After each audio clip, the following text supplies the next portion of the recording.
So I'm scripting the robo-debt video just now. So I'm hoping that will come out soon. And I'm also doing the video on why I try to create a cinema look in my teaching videos, which is, I was just getting ready to film that, which is why I've got this kind of weird widescreen stuff going on right now, because I've got my camera set up with a cinema lens on it, ready to shoot that video. But just as I was setting things up, something happened. I saw this comment from Sarah about my last video. Well, Sarah, yes, I did, but I didn't. So you've reminded me that I need to. And that's what this video is about.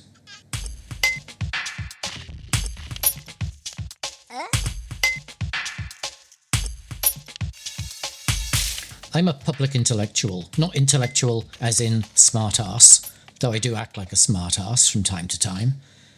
But that's not what I mean when I call myself a public intellectual. What I mean is that I'm an academic who's working at a publicly funded university, and I'm an academic who's trying to engage through my work directly with the public.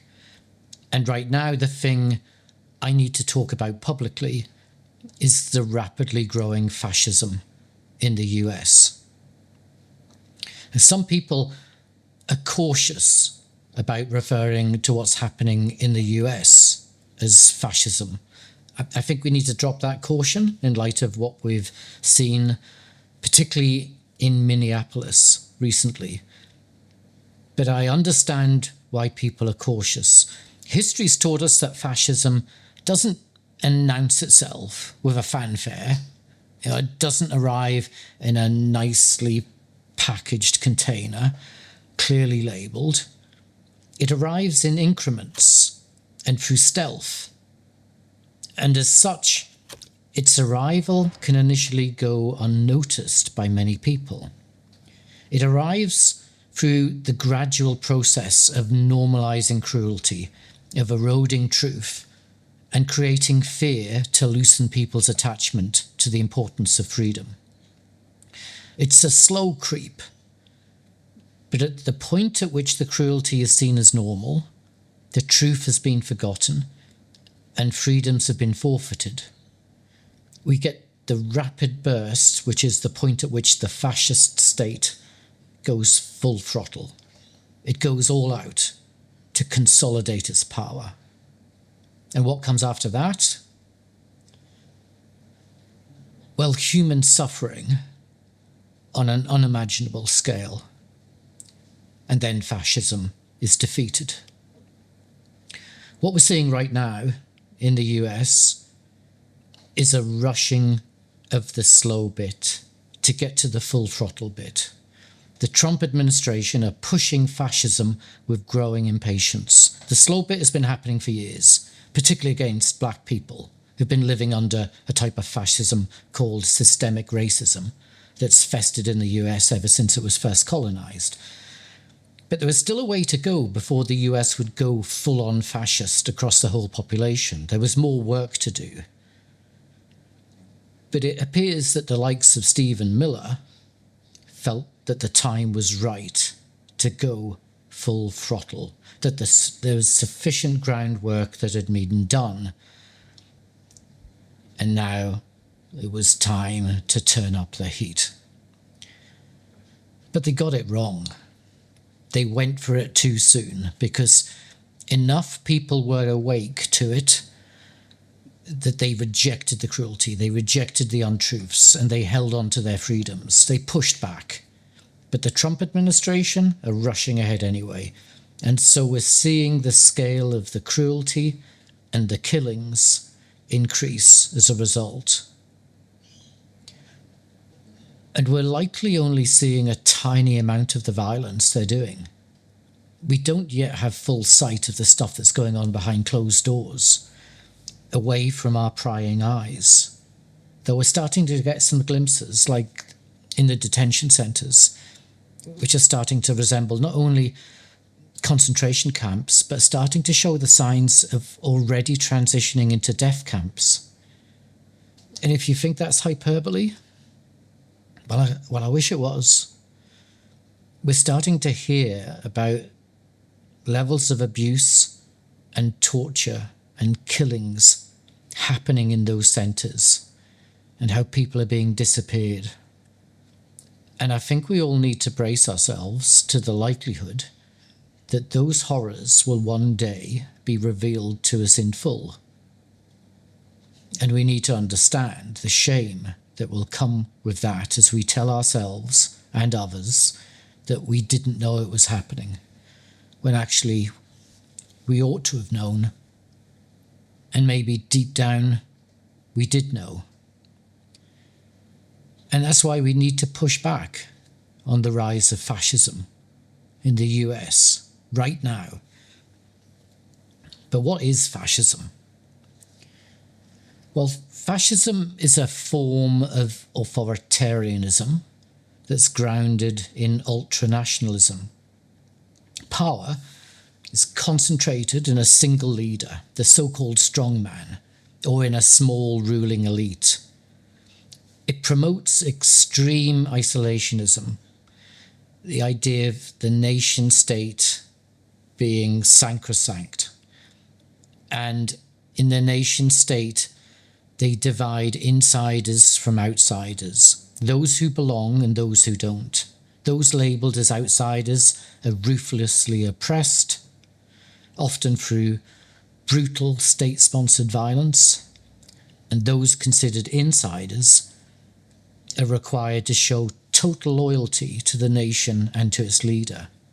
And that loyalty is placed above democratic principles, above the rule of law, and even above basic human rights. The interests of the state, as defined by the leader and the elite, are treated as absolute, while the outside world is framed as a threat.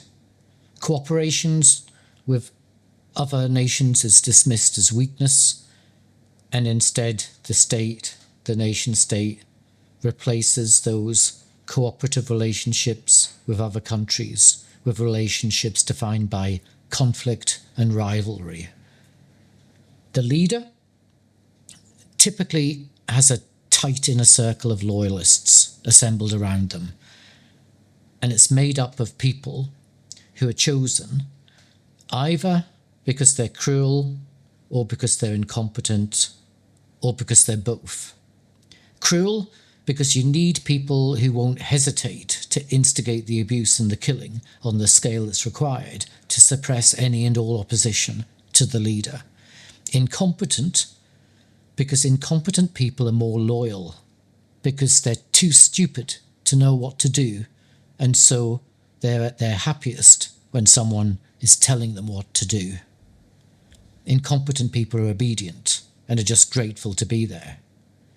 Every fascist leader in history has surrounded themselves with cruel and incompetent people for that very reason. People who are happy to be told to do harm to others. So remember, when a fascist leader describes members of their inner circle as strong and loyal, what they're actually saying is that they are cruel and incompetent. Now, surrounding this inner circle, this inner core, is a wider elite. Senior figures within the ruling party, high-ranking members of the security forces, and a group of economic allies, wealthy individuals who can wield financial power to help bring the fascist project to fruition and are happy to abandon their morals if it means that they will personally profit. The power of this elite is ultimately maintained through violence. Any opposition is violently suppressed.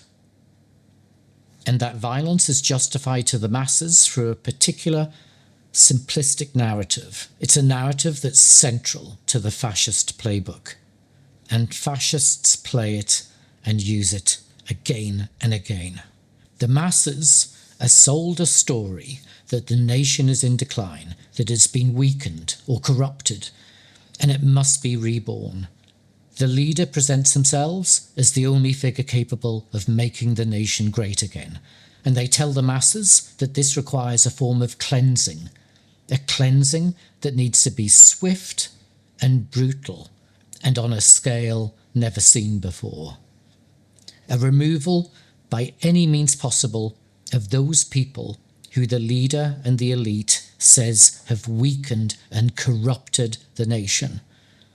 And the leader then points their finger at those people. And those people are always the easy targets, the ones who can't fight back because they're economically and politically marginalised. Immigrant groups, racial and ethnic minorities, religious minorities. And then the finger points to those others who are socially and culturally discriminated against. Gay people, disabled people. And then the finger points to those who are not marginalised, but who might try to push back, who do have some power. Political opponents, journalists, intellectuals. And in the marking out of each of these groups, each group is homogenised. Each person is dehumanised. And they're made oven-ready for vilification and violent oppression by officers of the state and by the masses when the leader instructs them to. Now, we've got two very pungent examples from recent history of fascism. They both come from the 20th century. So we've got Mussolini in Italy, Hitler in Germany. But historians have warned us again and again that Mussolini and Hitler were not and won't be one-offs. They've warned us again and again that similar figures and similar regimes are likely to appear again. And this is why so many social commentators are saying Trump is like Hitler and ICE are like the Nazis. They're not being offensive. They're on the offensive because they see the warning signs. They see the pattern of events that signal that fascism is re-emerging, and they're trying to ready themselves and to ready us to resist it, and to do so urgently. So what we need right now is a collective willingness to share those warnings and to heed those warnings and to understand that figures like Mussolini and Hitler and movements like the Black Shirts and the Nazis are not confined to the past. They're things that can happen again and are happening now. Okay, let's finish there. I didn't mean to preach at you. I'm sorry. I've got loved ones in Minneapolis right now, so it hits home. But this is stuff that impacts all of us, even if we don't realise it yet. And I had to make this video because Sarah had said that I'd called out the White House administration. And Sarah, thank you. You might not have meant to, but you actually called me out and reminded me that I had to speak up on this and say it more clearly. And it was time for me to push back more publicly, in my own little way, against the rise of fascism in the US. But also because silence is not neutrality, it's consent. So even if we don't live in the US, I live in Australia, miles away, we still need to speak up, because what's happening there is going to affect all of us if it hasn't affected us already. Okay. Sorry, forgive me for the preaching. But this is quite serious stuff, I think. And we need to pay attention. So, spread the word. Ta-da.